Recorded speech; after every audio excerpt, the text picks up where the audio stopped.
Dans la tête de Bastien, militant du Front National lors de la présidentielle française de 2017, les réalisateurs Étienne Chailloux et Mathias Théry l'ont suivi au quotidien.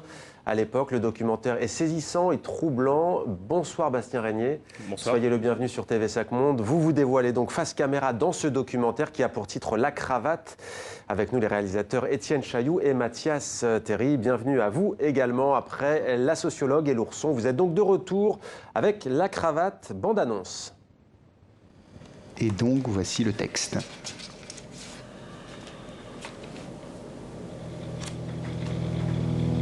Ceci est l'histoire d'un jeune militant politique nommé Bastien Régnier.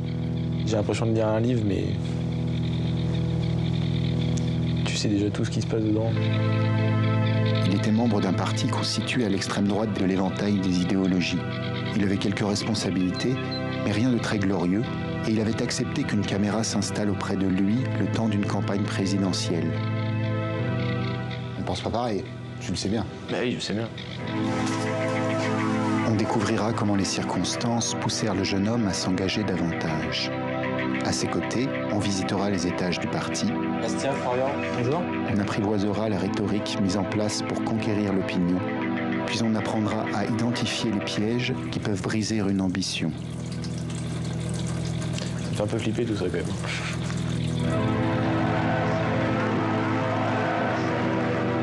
Le supérieur du héros sentait qu'il fallait se méfier. Non mais après, il filme, je veux dire des trucs. Je veux pas de cette séquence dans le montage. Ma question est pour vous, Bastien Régnier. Pourquoi avez-vous accepté de vous prêter à cet exercice ? Eh bien, quand on a 20 ans, qu'on a une équipe de caméra qui vient vous dire on va faire un documentaire sur toi, je pense que l'ego d'un jeune, c'est ok, pas de problème. Donc ça, c'était d'abord en tant que jeune. Et après, Prendre la lumière. Exactement. Et pour le parti à l'époque, c'était de montrer qu'on pouvait être un parti dédiabolisé, respectable, éligible. Donc c'était un bon moyen, dans ma tête, de propagande à ce moment-là. Ça, c'est clairement la fonction, entre guillemets, qui vous avait été confiée dans votre département, l'Oise. Aider à dédiaboliser. C'était mon rôle en tant que militant et le film me permettait de faire ce rôle. Alors, Étienne Chailloux, pourquoi lui? Pourquoi Bastien? C'est la rencontre. C'est Bastien qui déclenche chez nous l'envie du film. C'est pas l'inverse, c'est pas nous qui sommes allés à la recherche de militants du Front National. Mais comment avez-vous pris la décision d'aller le voir lui? Comment l'avez-vous rencontré? Alors c'est suite à un projet que Mathias avait réalisé juste avant, Ouais. un court-métrage pour la télévision, dans lequel Bastien apparaît déjà. Mathias, Eh bien, Mathias- on se rencontre à cette occasion. Pendant ce tournage assez court, un lien se tisse entre Bastien et moi. Et puis surtout, à ce moment-là, il passe de petit militant à futur cadre. Il monte à Paris, il endosse le costume et la cravate. Il part à la rencontre de Florian Philippot, Marine Le Pen.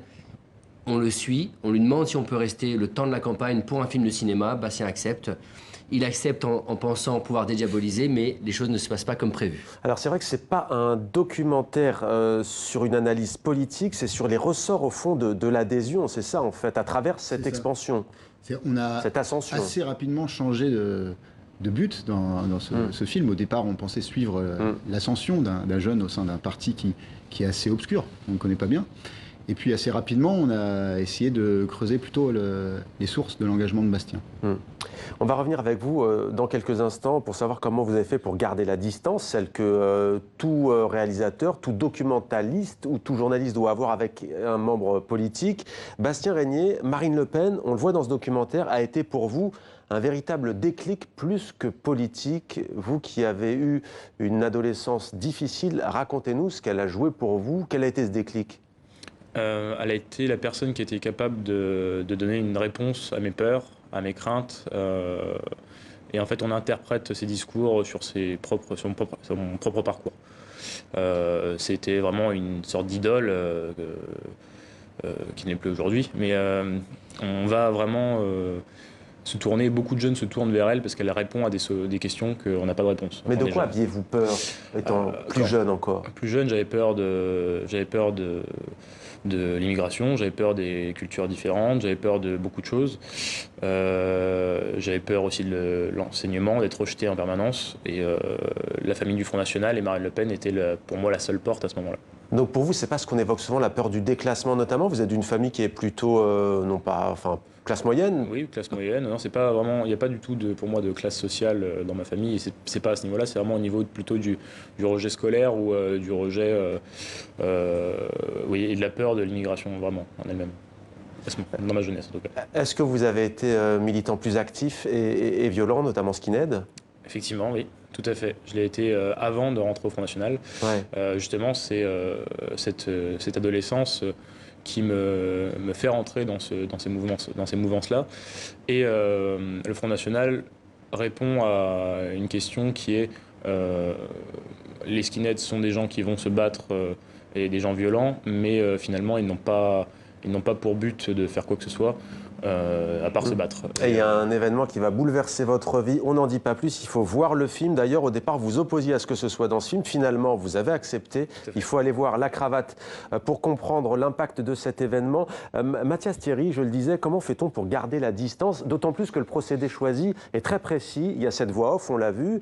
Et Bastien Régnier, vous lui soumettez, en tous les cas, vous lui faites lire le script, le texte. Par exemple, à un moment donné, il dit entraînement militaire, c'est pas tout à fait le mot qui conviendrait à l'exercice du sport, en tout cas la pratique de l'activité de laser tag. Il dit plutôt entraînement sportif. Comment vous gardez la distance?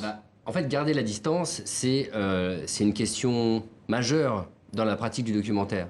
Et c'est, comme vous l'avez vu dans la bande-annonce, l'idée de raconter la vie de Bastien à la manière d'un roman, un peu comme un roman du 19e siècle, nous permet d'être pas dans l'actualité chaude de la présidentielle, mais de prendre du recul pour regarder l'histoire de sa vie à distance. Ouais. Mais en même temps, ce procédé permet de la distance, mais le fait de lui soumettre le texte et de lui donner un droit de regard, un droit de réponse dans le film, permet aussi de faire varier cette distance. C'est-à-dire d'être aussi, aller très très près de Bastien et d'échanger avec lui, de nous confronter nos idées, etc.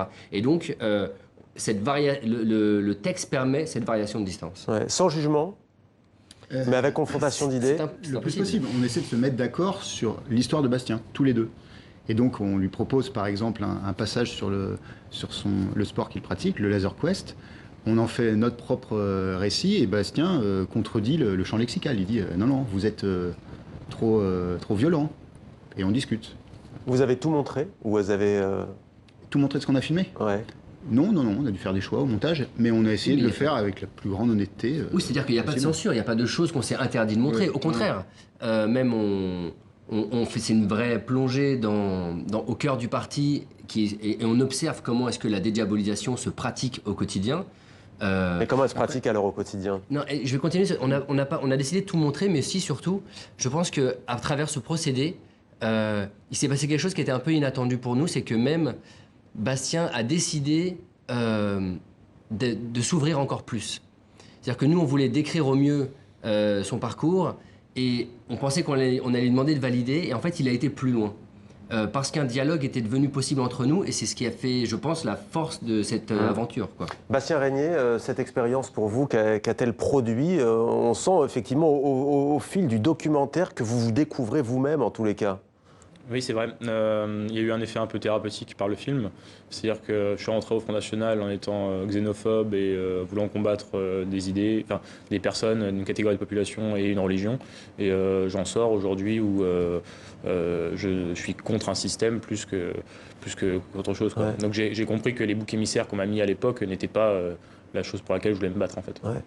C'est pour cette raison que vous avez changé de parti. Vous êtes aujourd'hui au Patriote, qui est toujours un parti qui est classé sur le même échiquier que le Front National. Quelle est la différence entre ces deux partis, selon vous, entre Florian Philippot et Marine Le Pen? Je ne suis pas là pour faire de la politique spécialement, mais la différence essentielle, c'est le fait qu'on défend la souveraineté française, donc c'est-à-dire la sortie de l'Union européenne, et, alors que le Front National défend tout simplement l'idée de combattre l'immigration générale. Voilà. Pourquoi le Front National est venu vous voir, vous retrouver un jour à faire des vidéos YouTube? D'ailleurs, la première n'est pas forcément bien réussie, on le voit dans le documentaire de Florian Philippot. Pourquoi le Front National vient vous voir, à votre avis? Quelles qualités pouvez-vous leur apporter? Le côté finalement assez rond, même si vous avez perdu beaucoup de poids, le côté sympathique? Il y a le côté sympathique, il y a le côté où en fait on va avoir beaucoup de jeunes qui s'intéressent au monde d'Internet, de YouTube, et à ce moment-là, je semble la personne la plus qualifiée pour connaître un petit peu tous les rouages de l'univers YouTube. Et on me propose d'essayer, et ça en fait la première vidéo de Florian. Ouais. Alors les responsables politiques du Rassemblement national, ex-Front National, sont invités désormais partout à la télévision. Marine Le Pen était chez nous il y a un peu plus d'1 an. Est-ce que vous ne vous êtes pas dit on participe à la dédiabolisation justement de ce mouvement, ou est-ce que ça s'est terminé aujourd'hui comme question? C'est pas terminé du tout. C'est pas terminé, mais on s'est dit au contraire, on va essayer de lutter contre cette dédiabolisation qui est de faire croire qu'on est normaux et banal. On va essayer au contraire d'analyser ce qui se passe, d'analyser le Front National. Parce que quand on ne connaît pas quelque chose, on peut en avoir peur. Ouais. À partir du moment où on le connaît, on voit que c'est un parti assez creux en réalité, qui ne propose pas grand-chose et qui a un fond très violent. Ouais. Il faut décrypter la dédiabolisation. Ouais. J'évoquais le côté sympathique de Bastien Régnier, justement. Est-ce que pour vous, ça a été plutôt compliqué, justement, ou est-ce que ça a été une facilité? Ça a été un enjeu, moi je dirais. Un enjeu, ouais. C'est-à-dire comment aborder cette sympathie, à quel moment il faut dissocier l'homme de son idéologie, et à quel moment il nous manipule. Ouais, quand je dis sympathie, c'est vrai que le mot peut parfois paraître ambigu, parce que sur le marché, justement, c'est quelqu'un, on évoquait le passé de Skinhead, un soir il rentre Bastien la main abîmée parce qu'il s'est battu avec des jeunes d'origine africaine, il me semble. Il y a ce côté effectivement à la fois dur, mais en même temps sur le marché, il n'y a pas d'altercation quand il se fait remballer par des militants qui ne sont pas du tout Front National. Il faut comprendre que la sympathie est une arme politique aujourd'hui aussi, et qu'il faut réussir à ne pas regarder que ce paramètre-là.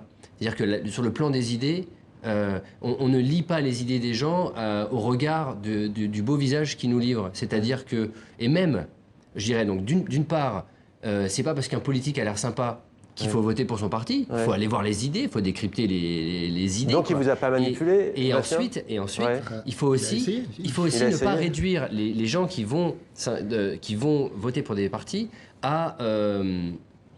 aux idéologies du parti. C'est-à-dire que les votants, il faut essayer de comprendre que c'est des Français qui ont des vies, des parcours, et il faut essayer de comprendre plutôt pourquoi est-ce que des Français vont vers ce type de parti aujourd'hui, et se poser les questions des racines des problèmes, plutôt. Merci beaucoup à tous les deux. Merci à vous également, Bastien Régnier. Juste une question, oui ou non, Marine Le Pen, vous avez des contacts avec elle aujourd'hui ou c'est fini? Absolument aucun contact, et j'en veux pas. Merci beaucoup, Bastien Régnier, et merci également à tous les deux d'être venus sur notre plateau.